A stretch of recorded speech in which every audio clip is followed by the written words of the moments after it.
mean, what would you rate it? A 10 out of 10. It was so amazing. One of the best tours I've ever been a part of. Definitely recommend coming to this castle. Okay.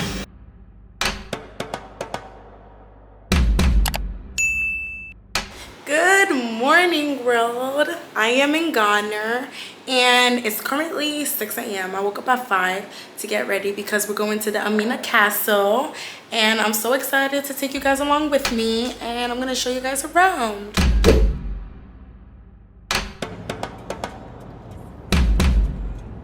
We've been in the car for 4 hours now. We're still not there. I think we'll be there in like 30 minutes.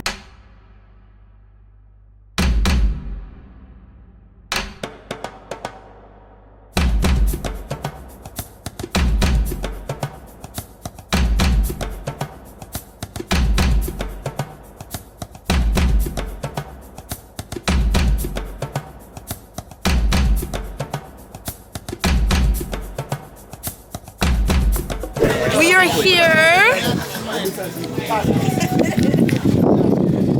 Cape Coast Castle. Say hi to my vlog. Hi, my name is Princess Mia. And where are we? We are at the Cape Coast Castle, and the castle that I built a couple years ago.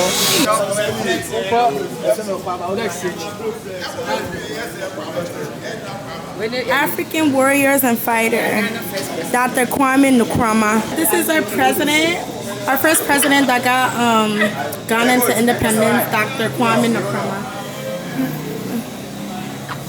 African, yeah, I don't know. Frederick Douglass.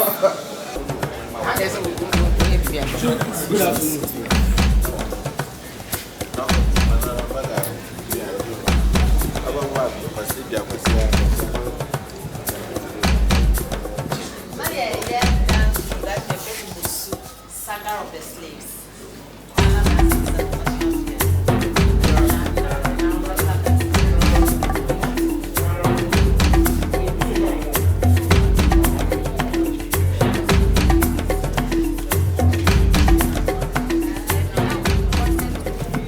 So were they shooting those things at people?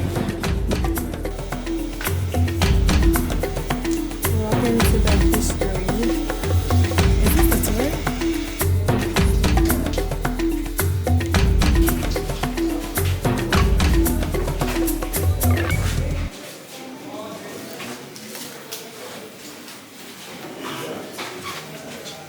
This is the actual museum, and then we're gonna go on a tour afterwards. We also come Cape Coast.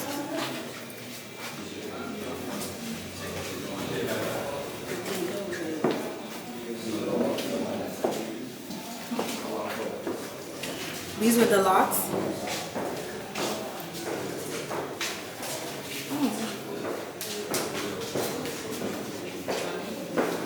The building block. Alright, so you go out that way, the tour is starting. Let's go out. Sorry, yes. Quick, cool, say hi. Aww.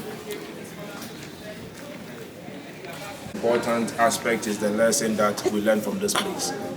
The experience starts from the male dungeons. We talk about the condemned cell. The door or the gate of no return will be the last place for us to end everything. We are inside the Cape Coast Slaves Dungeon. Others do call this place Cape Coast Castle. And the structure that we see here happens to be the third and the smallest castle the Europeans built when they came to our shores. The coast of Africa, we estimate over 60 forts and castles to be built here. Just that Ghana alone had more than 40 of them, which was all because of gold. And for that, the Portuguese actually named this region the Gold Coast. Nigeria, Benin, Niger, and some part of Togo had the name Slave Coast, because that was where most of the West Africans were captured from. Places like Cameroon, Grand Coast, Ivory Coast, and the others got the names based on the resource that they were getting from the land. And mostly, I do use Accra as my reference. Imagine if today you were asked to walk from Accra to this place. The journey and the struggle before you make it this far, but in this time around, some even had to walk beyond the borders of present-day Ghana, of which a lot of them died. Wild animals attacked them, some got drowned in rivers, tiredness, hunger, sickness would also kill them. Making it to the dungeons because of the journey, they had created resting points, and that is what in Ghana mostly we term the slave market. So from the north down to the south, a lot of them do spread.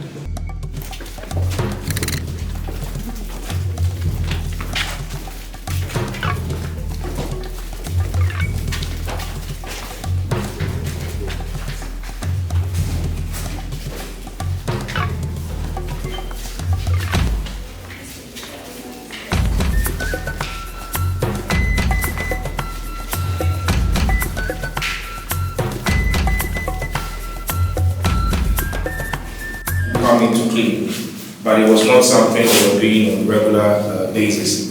So whatever they get from those places, they do so. The rest, they had them covered with sand. And over the years, it created layers in the dungeon.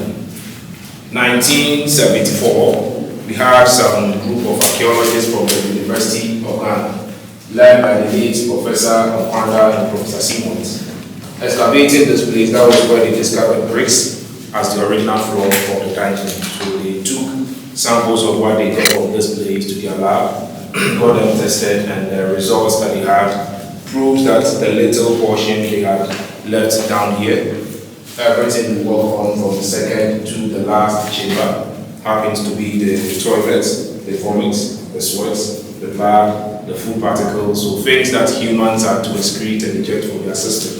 The sand, food, and blood is what we are seeing here. We work on the other chambers. It left them unexcavated. Just in the future, if someone also want to do further research, probably samples are there for you to test as to whether they contain DNAs or not.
Say hi.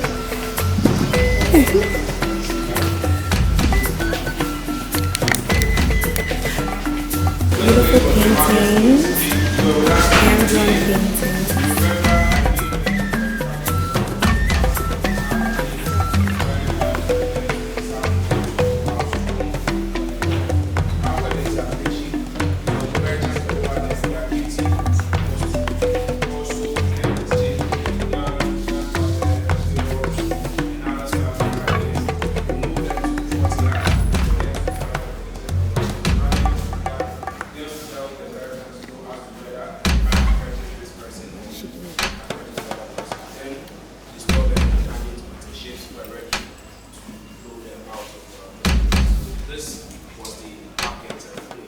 We are moving in there to have a feel of the cell. The framing of the doors happens to be shorter, so please coming in here, you watch your head. The only original door we have left in this castle, so all doors and windows you've been seeing have been restored. The last one is what we see here. You join me inside.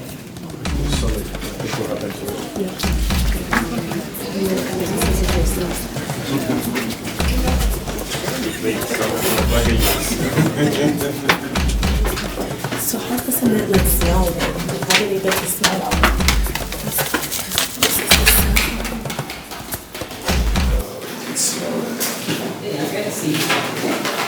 You can take off your sunglasses because it's already There's no door here, no door in the middle. The first door itself open, but I'm sure we still feel the heat. So imagine having one or two doors blocking us, and as I said, until the last person was dead, no one gets to leave this place. That is why today some prefer calling this place the room or the cell of no return, because you enter as a living being and only their bodies were to be taken out of this place.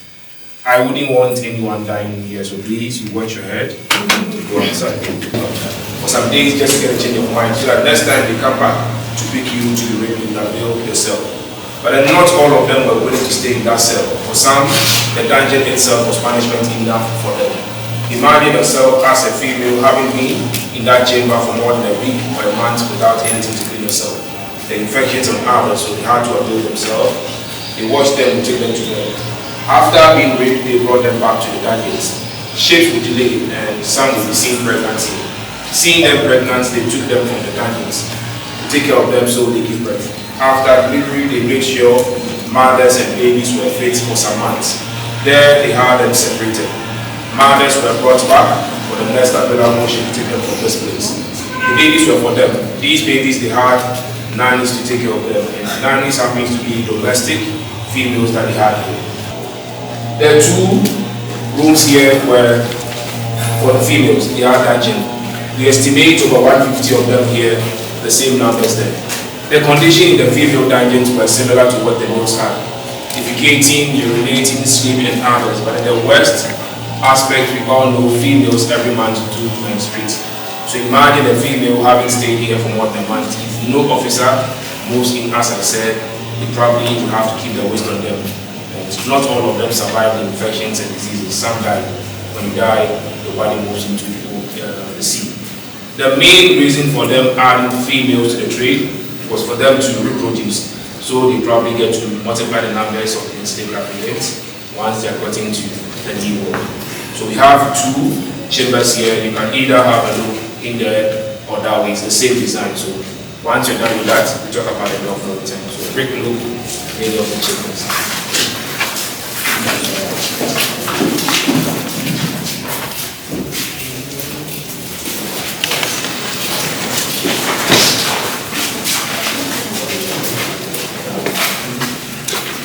This is one of the chambers that the females were kept in.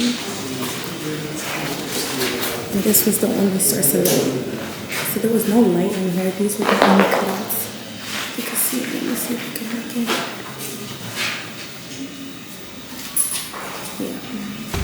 it. Okay, so that concludes the tour. I really liked it.